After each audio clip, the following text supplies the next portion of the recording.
হবে অ্যান্ড এর ডোজটা হবে 016। 0 হচ্ছে তাকে যে ফার্স্ট ডোজটা দেওয়া হবে সেটা হচ্ছে 0।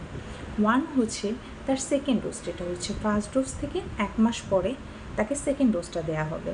অ্যান্ড 6 যেটা, সেটা হচ্ছে তার ফার্স্ট ডোজ থেকে 6 মাস পরে তাকে থার্ড ডোজটা দেওয়া হবে। ফার্স্ট ডোজ থেকে 6 মাস পরে third dose, that means second dose থেকে 5 মাস পরে থার্ড ডোজটা দেওয়া হবে।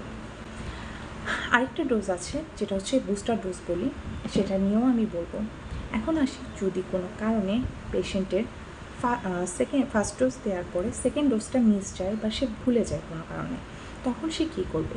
তখন তার যখনই মনে পড়বে অ্যাজ আর্লি অ্যাজ পসিবল সে সেকেন্ড ডোজটা দিয়ে নেবে। আর যদি সে থার্ড ডোজটা মিস করে, তাহলে সেকেন্ড ডোজের পরে তার যখনই মনে পড়বে সে থার্ড ডোজটা দিয়ে নেবে।